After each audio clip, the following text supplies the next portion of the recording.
Assalamualaikum, Masa. Walaikum salam. So, how are you today? Thank you for first of all joining us. How are you and how has your Ramadan been going? Uh, Thank you for inviting me. Now, um, my Ramadan, it has been slow, I would say, but I really love this month because it does give us a moment to reflect and to take life a little slowly. So Yes, it's fun. What about you? being How so have you? hectic, right? After being so hectic, finally a moment to kind of make things a bit slower, reflect on our own selves, and take a moment to really connect with our creator as well, right? And thank you for asking. I've also been well, and in the resort life, Ramadan is still hectic, but it's going well. Are you excited for tonight's topic? Before we begin, would you like to introduce yourself a little bit to those who are watching? Yes. To your first question, yes, I'm really very excited. This is something that is really close to my heart. I would say this topic. I have been someone who is always known as like I have been called as kind, but I always noticed that I have never noticed or didn't really understand the notion of it and being kind to myself. So yes, this is very exciting. I look forward to our discussions, our conversations. To tell you about a bit about myself, so I have been working in the corporate life for over 10 years, almost 13 now. And apart from that, being a corporate leader, I'm also working as a certified coach, a speaker, and a trainer as well. And this is some things that I have started quite recently, also on the journey of learning about more about how to be kind to myself, to learn more about myself, and understanding what it really means to serve others. This is how I really got into this whole coaching and training industry. Amazing. Wonderful to hear that, Asa, and welcome to our session together. Hopefully, there'll be many more. And I've always known you're a very strong leader and you're someone who is in charge of a lot of people. So I'm sure that while managing them, there would be times where you feel super frustrated and there would be stressful days, busy days. There would be days where you feel like I wish I could avoid this today, right? When it comes to work. So how do you make sure that before you even get out of the house that you're energized, that you get out in that space where you're ready to serve and not just survive the day, right? So how do you keep that energy alive? So this is actually a very real concept. A lot of us have to have face these things, and quite often I would say that then we would like this happens. Usually we term it as a day, a bad day. I'm having a bad day. So much more than this, this is actually, I would say, in my view, is a state of mind actually. And when we wake up, we have to intentionally make up our mind to be more kind, to serve others from a place of kindness. And this is how actually the whole thing changes. Of course, as everybody else, I also have those kind of bad days. When I wake up, I feel like just put in the blanket over my face and sleep and not face the day. However, rather doing that, what we need to do is I set a ritual for ourselves on these days, how we are going to work around it.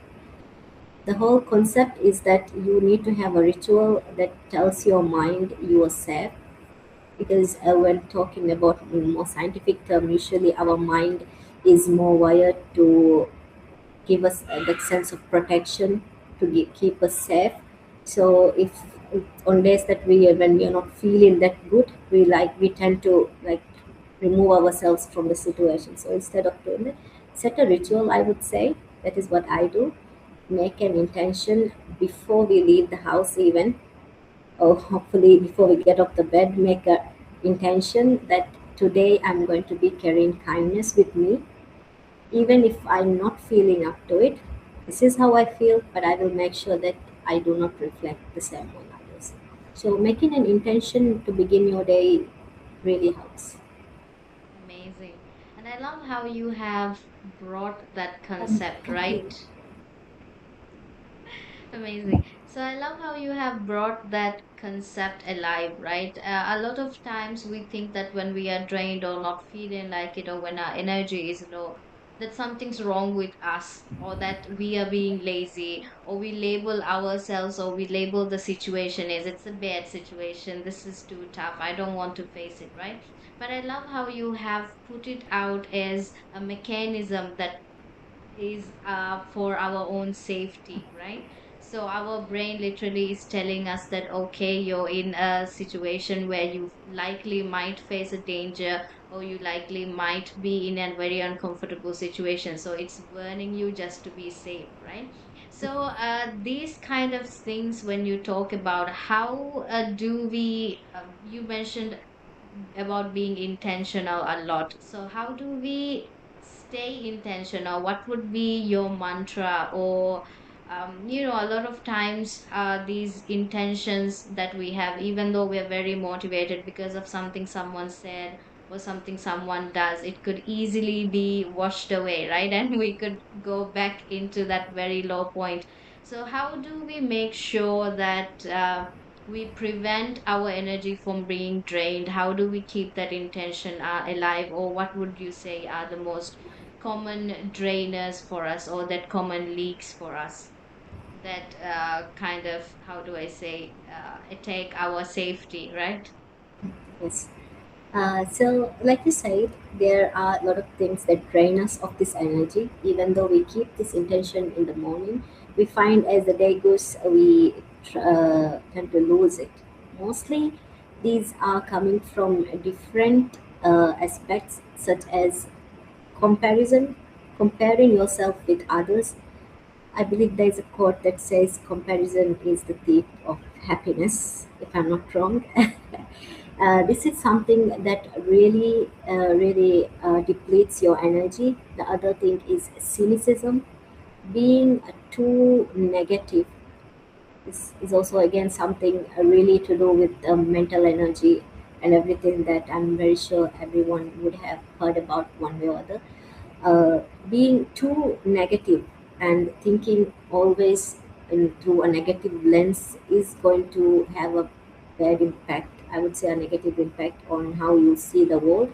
We say that your perception really matters. If you constantly see things in a negative manner, you're not only going to be draining your energy, but you're also going to make this negative thing a reality for you at the end. Ultimately, this is your going to end up as your reality. Also, there is unprocessed emotional fatigue. I feel that this is something all of us deal with from time to time. Sometimes we do not want to address the difficult emotions, things that get too heavy. We tend to keep it in the back and put a little cover on it and then say, okay, I'm feeling okay. That's okay. But if you are not really feeling that, and if you are just going to bottle up your emotions, slowly it festers. I've had one of my mentors explain to me this very nicely. She used this example of having a wound and covering it with a band-aid, and slowly where it festers, because even though you put a band-aid and you don't see it at that moment, the wound will keep festering, and at the end you are going to be in more pain. So these sorts of unprocessed emotions that you do not face and keep it bottled up, this is also one reason for leaking this energy reservoir that we keep in the morning. Then the other thing, this is again something I really had to battle myself as well, the inner harsh dialogue that we use with ourselves. Constantly berating ourselves, thinking that you are not good enough, and using the same voice when comparing yourself with someone else, which is the first thing that I taught, comparison. By using that, okay, she is better than you, if she can do it, why can't you? you are not good enough. These sorts of inner harsh dialogue is also one of the reasons why we face this depletion of energy throughout the day. Now, do you have anything else that I must have missed on my listing? I think you have mentioned it very well, and I think I can also very much relate to when you say inner harsh dialogue, right? Before anybody else's, before the world criticizes us, we are so quick to do that to ourselves. We are our own enemies, in other words, our thoughts, right? So how we form those thoughts really shape our day, like you said. And one thing I wanted to ask you a little bit further is this would be, I think, a very important discussion for those who are watching. A lot of times when we say too negative, somebody might defend themselves saying we're just being realistic, right? So how would you explain that difference between being realistic and being negative? So, for example, let's say being realistic means you know how a situation is going to unfold, but again, this is an uncertainty. You do not know what is going to happen in the future, but you can have an estimate. On the other hand, to term it in negative way would be okay. For example, let's say I am going to um, a good example would be okay. I'm going to write a book and I'm not able to finish it. So by tomorrow is my deadline. I have not finished it. So I would be like, okay, I cannot do this. This is not doable. Instead of that, this will be if I say something like this. This is more negative. This is not being realistic. Of course, the book is not finished. That is not going to change for me. But how I termed it, saying this is not doable, my mind immediately tells me, okay, this is something you cannot do. As a you need to like give it up, find something else to do. However, if I say to myself, okay, I was not able to complete by deadline, I either need to request for an extension or change my schedule, do something to make sure that I can do it by the day, or maybe get an extension of 1 or 2 days in order to finish it. This terms it more negative, and my mind does not get the idea that this is not something that is achievable for me. It is still achievable. So, this is what I mean by being too negative. And realistically, anyways, the job will not be done. And this is actually a very good point and a very good point of argument, I would say, as well, that people would have uh, to explain themselves as being realist instead of negative, instead of being too negative. However, what I can see is that the way we term these words, the way we speak to ourselves, actually do have the capacity to influence what the outcome is. So, like as in same way in the example that I have mentioned, if I tell myself, okay, I'm not able to do it, this is not doable, I cannot complete it, my mind immediately tells me, okay, this is unachievable, go find something else to do. Since I am telling, okay, I need a little bit more of an extension, and my thinking is positive, I am reassured that this is something achievable. I just need to make some adjustments. Yes. So, in other words, even when we are faced with the challenge, instead of saying that, no, this is just not possible, how am I going to do this? I can't do this, right? Without being in that space, what you're saying is that we should be in that scenario where I think in coaching, there's a beautiful concept where we say, okay, we are at our worst point. So now what? If this happens, if this is the worst, then what, right? And then we keep on going until we find a solution. So from being a problem oriented, we kind of manipulate ourselves to be in that solution oriented zone so that we can really energize ourselves to get something done, right? Or to get that energy to face the situation or the challenge. So amazingly well put, Aza. And how would you distinguish between healthy amount of sacrifice or these harmful depletions? Like when we are in the workplace, right? So we have a lot of challenges, and sometimes we push ourselves beyond what we can do or what we can achieve because we are aiming for a certain target, maybe a good annual review or a good increment in our salary, a reward system, a lot of people I see in this corporate world are driven by the reward system, right? So, in your workplace or from the experiences you have had, what type of work or what type of sacrifices would you describe as healthy, and what kind of sacrifices would you uh, classify as harmful? So usually people do sacrifices out of kindness of their heart, and people. This is a general assumption that kindness is the easier route. Okay, you being kind means okay, you're taking the easier route, and you're doing this because you're kind. However, what people don't know is that a common misunderstanding, I would say, is that kindness is not easy. It is actually something that only courageous people can do. It takes courage to be kind, because kindness does not only mean that you making sacrifices, but you do certain things that ensures that yourself is not sacrificed in a way that all good everything is given out and you yourself are depleted to the very bone. So to identify where the balance is, this is where the actual kindness and courage comes from. So to answer your question, what would be a healthy sacrifice would be somewhere where you create clear boundaries. Boundaries have to be created. For example, if it's your employer, you always need to have those set of clear boundaries.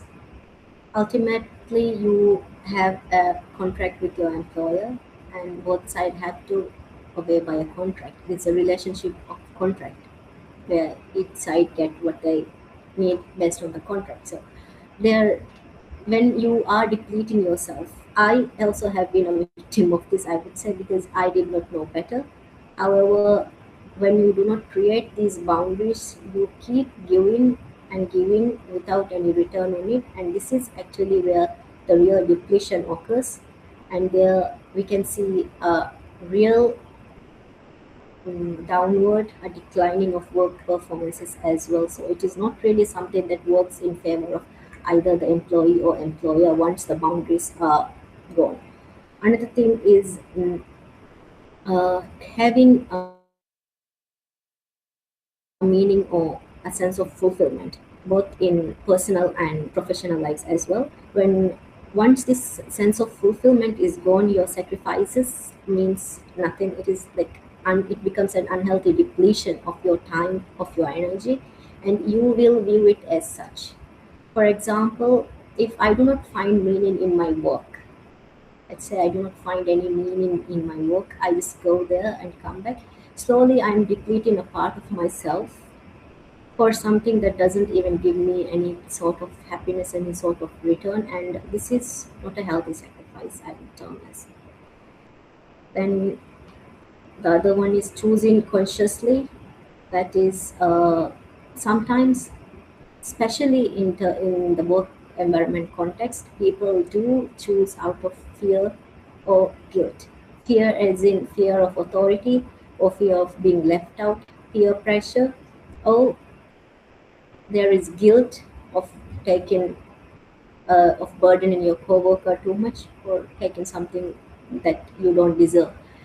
Sometimes in terms of raise, heights. So when you feel these things, this is not a healthy sacrifice. These are depletion of yourself. You need to be more conscious of what it is that you are accepting for yourself or rejecting for yourself. So I would say these are the things that we can keep in mind when we are deciding what is healthy for us and what is not. And I would especially stress on creating clear boundaries and being more conscious of what you accept for yourself.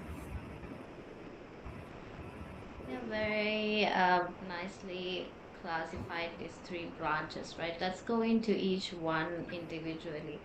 When we talk about boundaries, it's not only the professional boundaries, right? There are a lot of personal boundaries also in our personal life that sometimes we fail to protect, which is why we get into these abusive relationships, or because of which we face unnecessary stress and unnecessary psychological pain, right? Would you like to uh, maybe share an experience or walk us through how important setting these boundaries are? Yeah, I'm taking a moment to think. So, one of this, let's say, setting clear boundaries could be something as simple as um, having a work-life balance.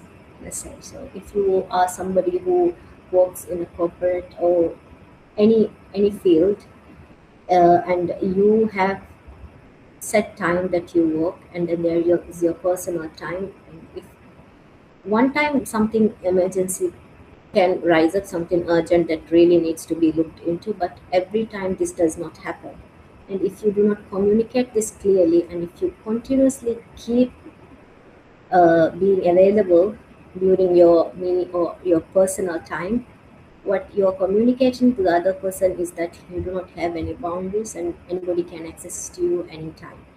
However, what happens is over time, this is something that happened to me as well. I found that it really impacted negatively, I would say, on my personal life, my personal relations, mostly during my family time or during times when I'm spending with my friends. I would usually be doing something work related because I did not create these boundaries that, okay, this is my personal time. I would attend to this in the morning.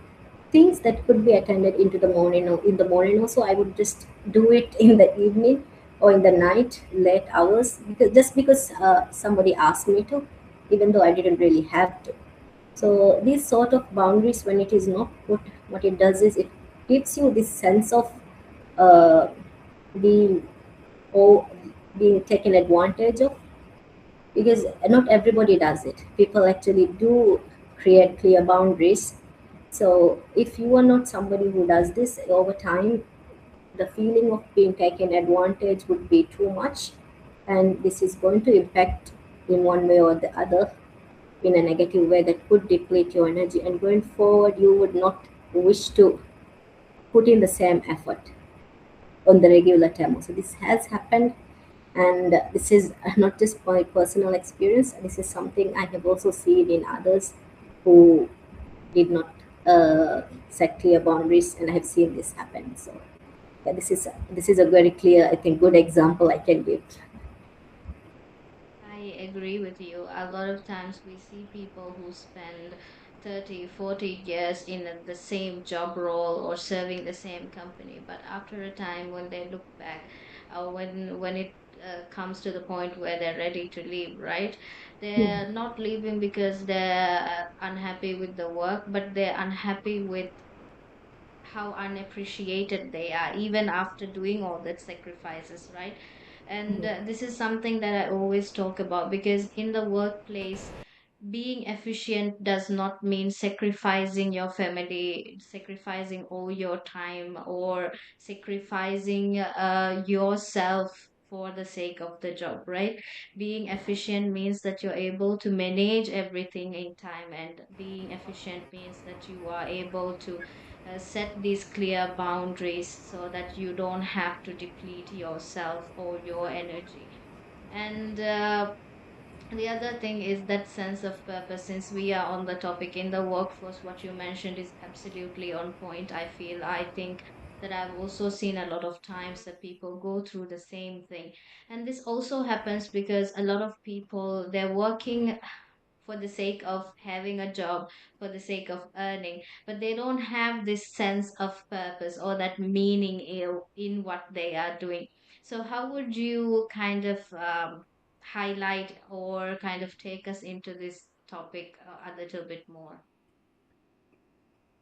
So having a sense of purpose, one thing I would say is,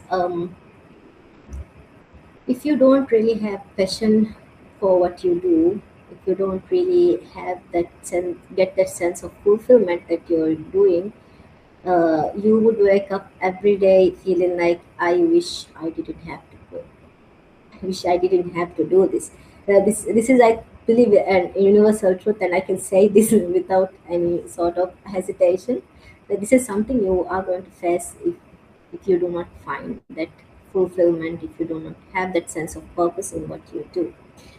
So, for example, what it would be, let's say, coaching. Coaching, I have found, is something that I really love to do. But you could ask me why. Why do you like coaching so much? What is it that interests about you? So this is where I found my sense of purpose, because I have always said, I'm always saying that I would like to pass on knowledge to people. I would like to help others to come up. Initially, I was working as a mentor because I really, really believed in passing on the baton to the next. Somebody has to always be there who will pick up after you. Then I had this sense of, where I felt like I want to help more people.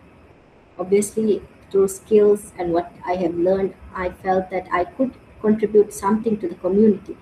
So that is how I found coaching, and that is where my sense of purpose is. So whenever I have a coaching related any event or any coaching session I have to take, I am always really, really happy. Like, I feel like, okay, today I have this much sessions. Okay, I have today's session with this person, and I go in really energized and feeling really happy. And at the end of the session as well, I feel like, okay, I have contributed positively to something.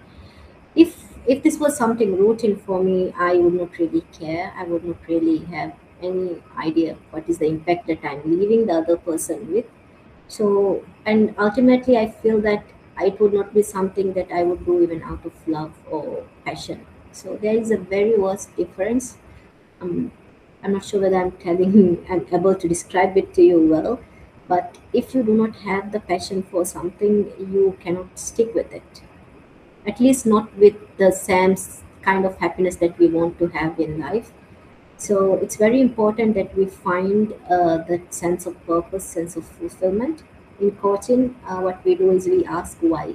We ask the question so many times that what makes, or what makes this more appealing to me, what can do this more, what can make this more appealing to me. So asking yourself these questions and really going into it to find your purpose would really help us in the long run, I believe. Otherwise, it's really not going to be, you know the energy is going to continue to deplete elsewhere. Yes. And this sense of purpose, usually it doesn't even have to come from your job role, right? It can come from just being with a certain group of people and just genuinely wanting better for them, genuinely wanting to help them, genuinely wanting to serve somebody, right? And like you said, there are some roles that give us energy instead of draining us.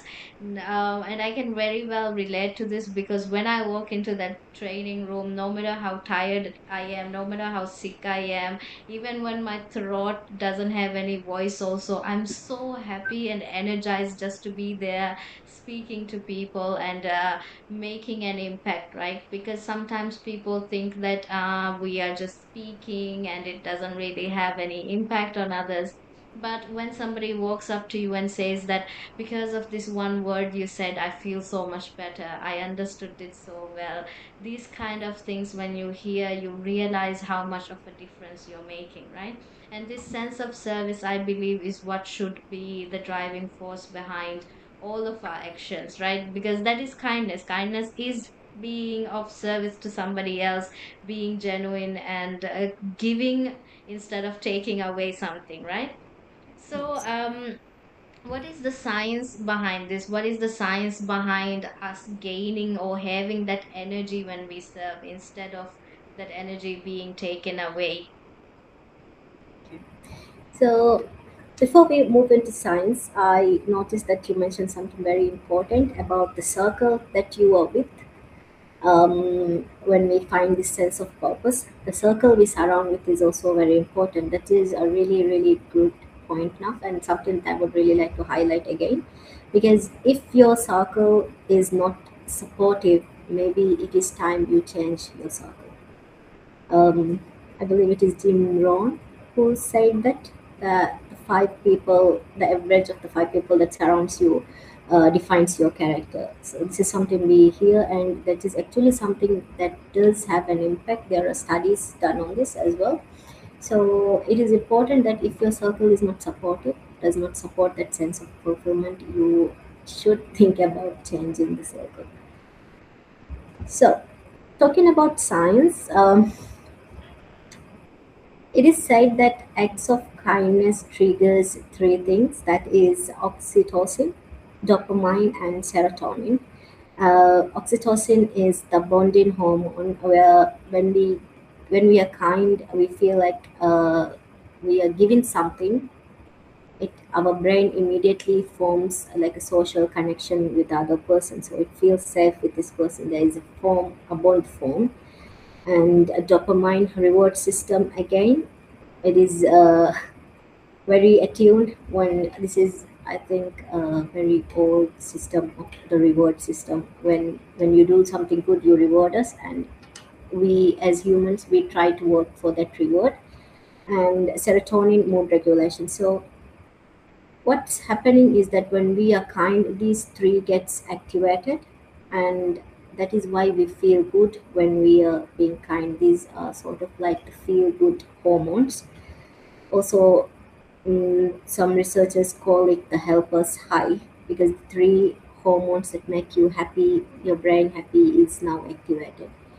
This is the actual science behind it. If we are asking about it, when we do this expression of giving something, to be kind to somebody, our brain forms this social connection with the other person. Like, okay, now we are bonded. He's good to me. I'm good to him. So because of this, it creates this sense of fulfillment and happiness within you. So this is why we call it the helper side. Hmm. And do these for these hormones to get activated, do the kindness acts need to be very grand, or would it be more how do I say, better if we did like small acts of kindness more consistently?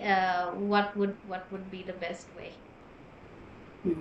I believe this is another misconception we have, that the grander the gesture is, the better it is. And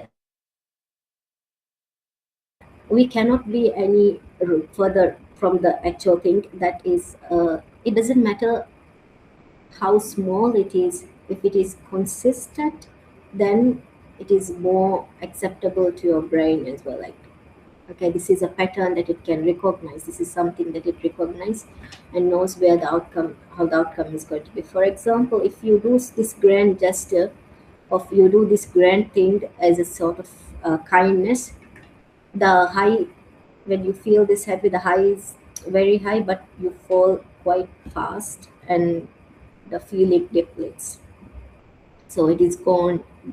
And hence it is better that you keep the micro acts going on. This can be as small as being kind to yourself, talking kind to yourself, or maybe asking the other person how are you, or how they are doing.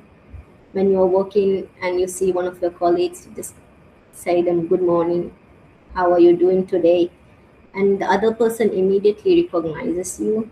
Or maybe when you are going into the restaurant, you see this waiter who's busy and who has been on his feet all day long, and you just say hello to them and ask them how their day is going, and maybe you thank them for their service, or at the very least you give them a beautiful smile and greet them. This itself creates that kind small act of kindness, which helps again your brain to recognize the reward system. So it really doesn't need to be grand or big. I agree. So just a fun question. Let's say you have your boyfriend or uh, going to be husband, okay? And let's say he wants to confess or he wants to propose to you, and then he takes you on this grand fancy dinner setup where there's a whole proposal setup done. Would you rather be happy with that setup, or would you be more happy if it was more meaningful? He did something that you didn't even think that he remembered about you. What would be more, you know, Okay. attractive to you? I'm dreaming now. I'm dreaming now. That was beautiful scene you have created. So personally, I have always been somebody who finds meaningful things. You know, I love them more when somebody remembers that. Okay, she mentioned this about that, so let me just do this for her. Because grand gestures ultimately, I feel like it's just fanfare. Obviously, there are people who love them, and there's nothing wrong about it. If that is what makes you happy, go for it. But personally, I believe that when the other person, especially the one you want to be with, your partner, that person recognizes what it is that you like, what you have talked about, these are the things that really matters at the end in the long run. So yeah, I would like to go for the meaningful. Meaningful one, yeah. And that being said, of course, if the grand gesture is something that is meaningful to you, that makes a lot of sense as well, right? If you Yes, are somebody who loves grand gestures, who loves these kind of setups, then of course he's done a good job, right? exactly. And Good. like you mentioned, the energy, right? When it peaks, it also drops that low as well. So I think we can apply the law. Everything has an equal and opposite reaction, right? Uh, so you mentioned something very beautiful during that. Even if we're not able to do something for a person, but seeing that this person is tired, going up to them and just asking them how they are and talking to them or giving them a beautiful smile, these things can also trigger somebody to actually feel good. Can you talk to us a little bit about that as well? So when usually this concept is that when uh, you actually showing empathy to the other person, this is also a form of kindness where you understand your own emotion and also the other person's emotion as well. And this is really very important if you are from hospitality industry, I would say. But this is again, I feel like something that is equally important in every facet of life, not just a single industry, in each industry and also in your personal life as well. When you recognize the other person's emotions, you are creating this bond that we talked about earlier. There is a nice bond created, and the other person, say they are having a really bad day, and what usually happens is that we don't know what they are going through. Every person has their own set of challenges, and they still have to put on these brave faces and go throughout the day. So if your small act of kindness is just a smile, as Muslims we also encourage that a smile is the least form of charity. So do that, give a small smile as an act of kindness and see how it changes the other person. Maybe that person would say, okay, that is the first person who saw me today. That person, he has seen me, smile at me.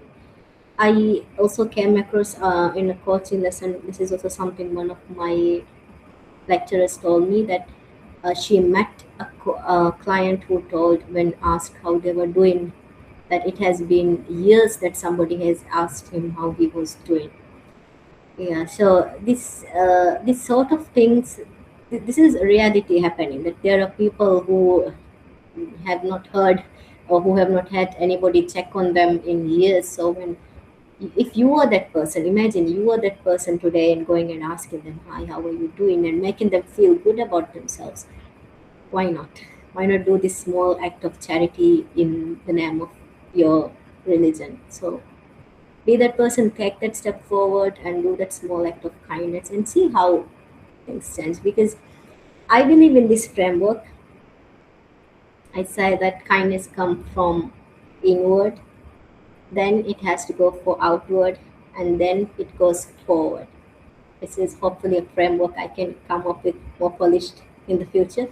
Inward means you being kind to yourself. Forward means outward means you being kind to others, and forward means the ripple effect that you are going to create because of your actions, your first and second actions. So why not be that person who do the small act of kindness and really takes it forward? Absolutely. And they say that kindness is contagious, right?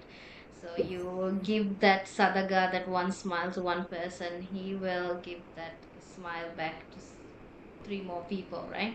So that's kind of why I think what you're trying to create here is beautiful. So moving that forward and giving that away so that others can also repeat the same process. And a lot of times, the same way that kindness is contagious, the internal weather of other people can also be very contagious. So talk us about how other people's emotions and how their mood can affect an entire community, or maybe inside the office, right?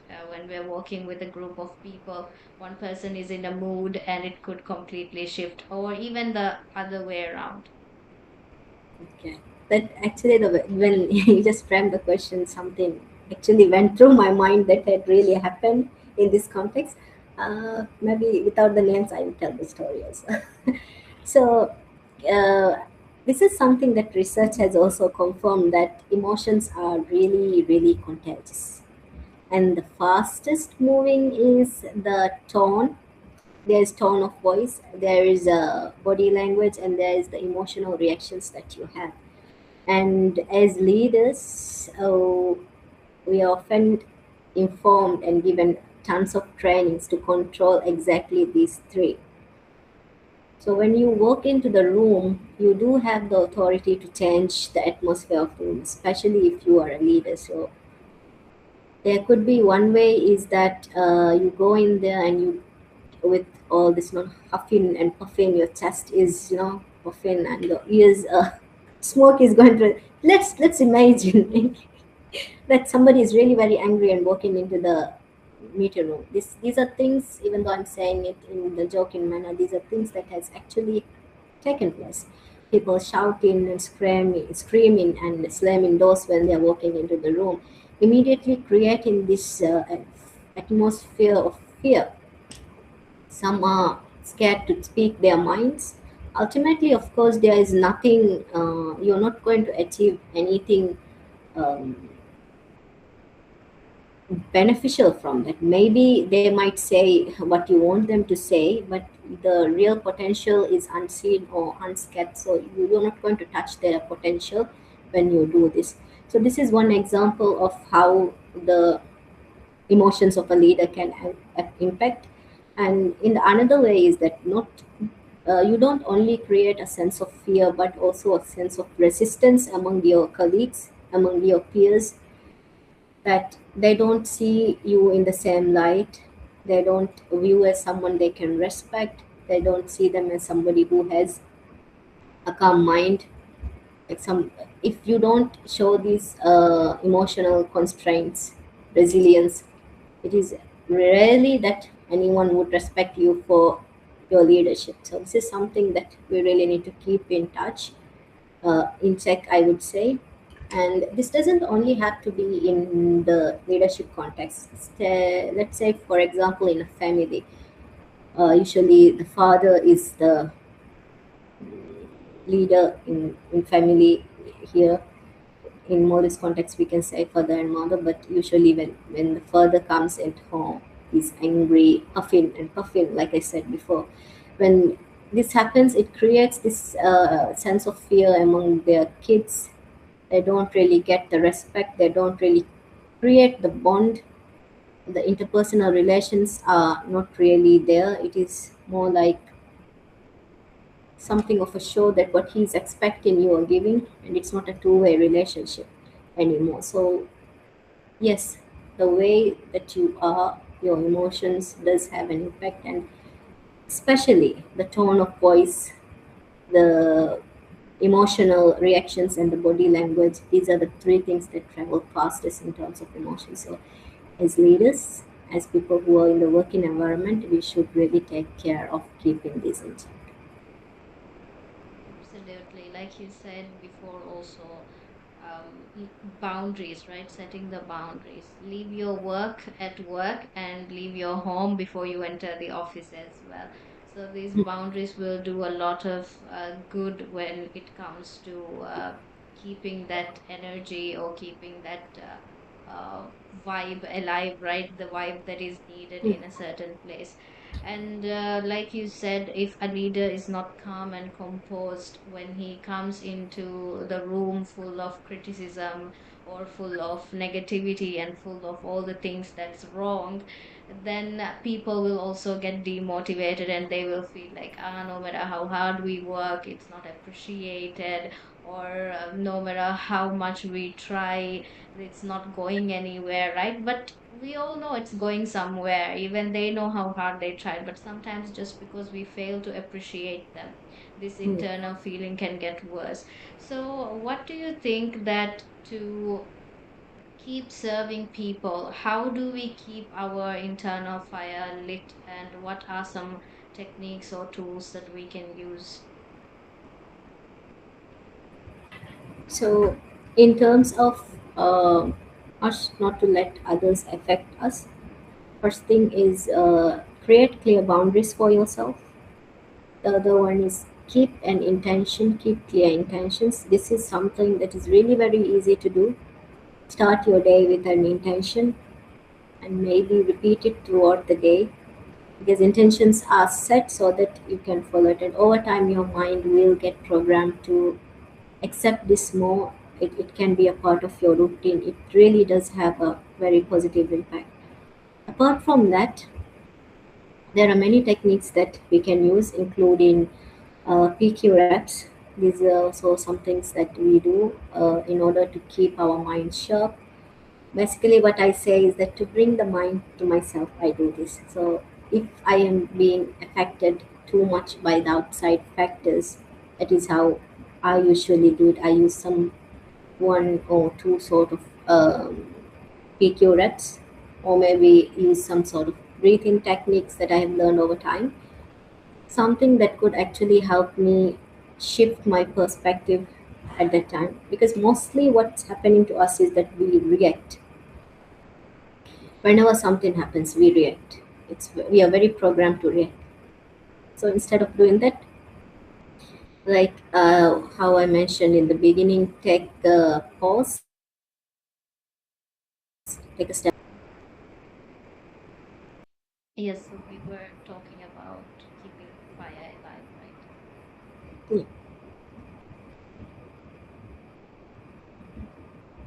Is that all you had to say? Yes, we lost somewhere in the middle. Yeah, so yes, also finding the purpose, I believe, perspective, perspective shift, and finding purpose. These are the things that could help us to keep that fire. Absolutely. And let's also understand something, a beautiful concept that we start with when it comes to coaching, right? Intrinsic and extrinsic motivation.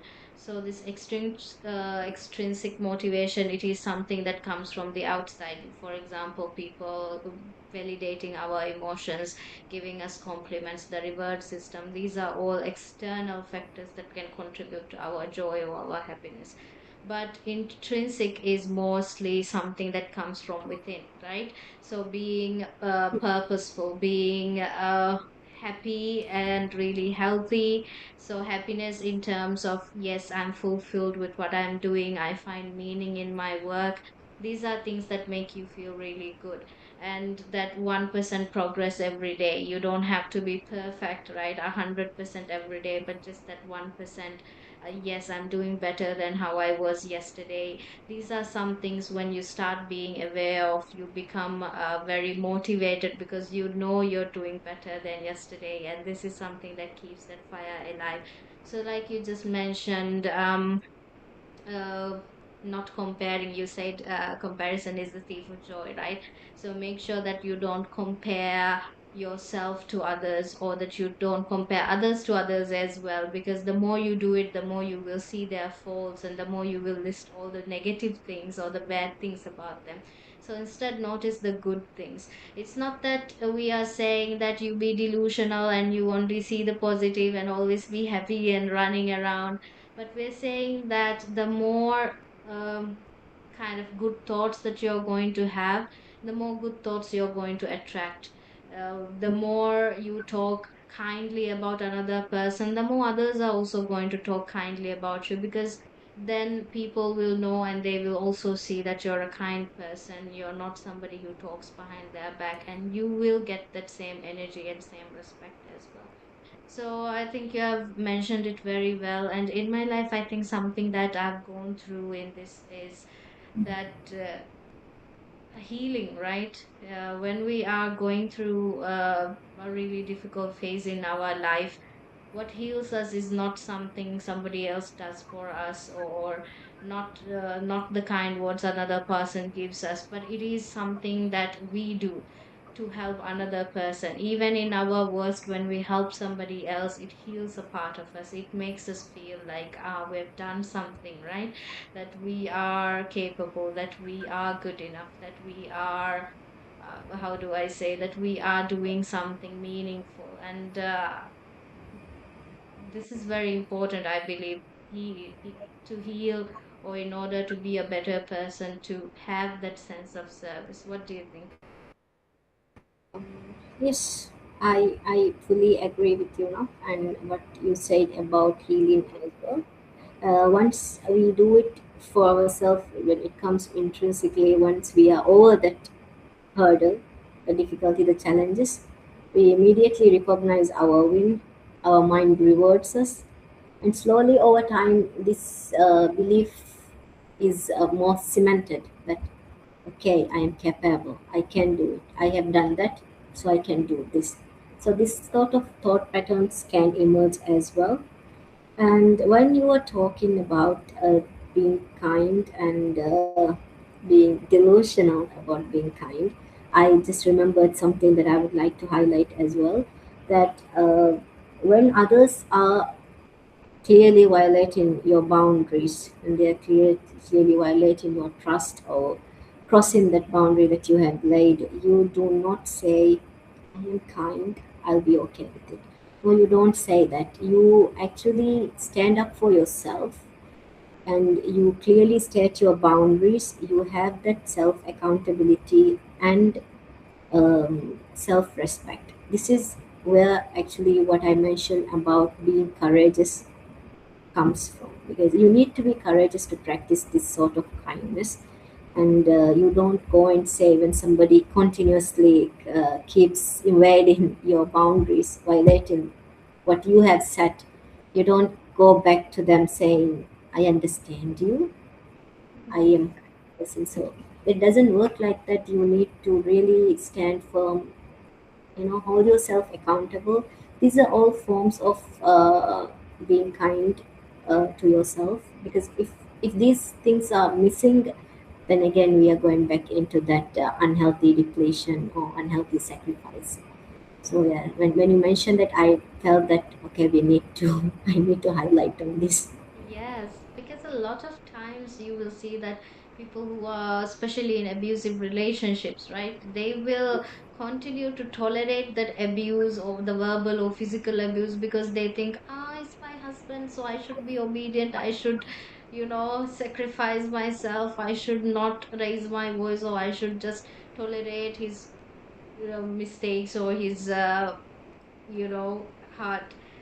But being kind means that you understand that it is not the right thing. You understand that it is hurting yourself, and you get away from the situation, right? You have to know to save yourself, to keep yourself healthy and happy. And this is, I think, the part where we talked about safety. It's all about the safety in our head, right? The alarm, if it's not working, then it's a problem, right?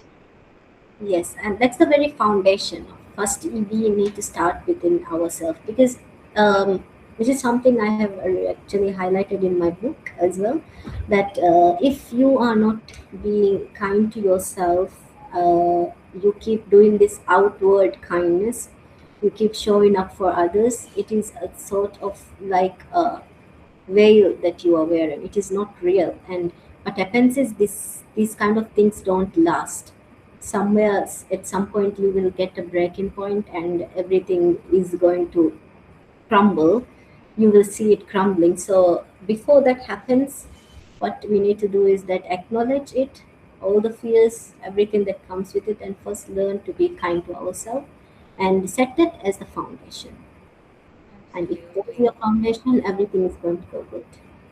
Absolutely. Without a proper foundation, there's not going to be a straight tower, right? Yeah. And since you mentioned your book, talk to us a little bit about the book. When is it coming out, and what will we get to learn from it? Thank you for giving me the opportunity to talk about it. This book, it's really, really important and loved. It's really close to my heart because this is not what I set on to write. I wanted to have some fleshy subject. However, I found myself, I believe it was one of our conversation as well, that it had clicked, yet I did not decide for myself. Then, when I set to write, I had the similar thought patterns, negative thought patterns, and then I cut myself off. Like, okay, this is not what I have learned. I learned something else, and then I went back to it, and it reminded me that I need to be more kind to myself. Hence the project, and I felt that this is something that we need to talk about. Slowly, I see that there are people who are talking about, people like you, and that is really beautiful to see that maybe we all need to raise our voice and advocate for this. My book is also about being more kind to ourselves and how it impacts, what are the changes it brings. And there are, since this is a topic that really is heavy, and sometimes if you are really going into it could get heavy, I put some reflection questions as well so that you can keep your pace and read it at your own pace, in a way that you are also able to gain something by the end of the book. Amazing. Can't wait to see it out there, and best of luck for it. Before Thank you. we end tonight's session, I would like to ask if someone is listening who feels completely lost or who's feeling like they're not good enough, right? Or they feel like they don't have any energy.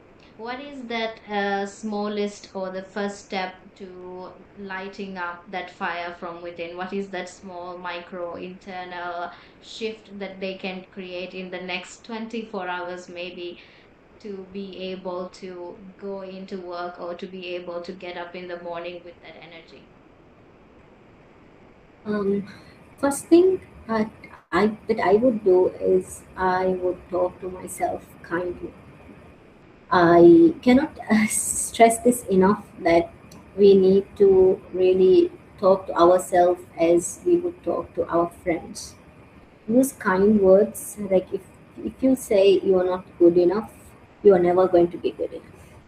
So change that in a dialogue, challenge it, challenge that narrative you have about yourself. That is the first step that you're going to do it. Instead of saying I'm not good enough, say I am good enough. Nobody else can do what I do. That there is no second version of me. I am the only version of myself. So something as simple as that can actually make you believe more in yourself.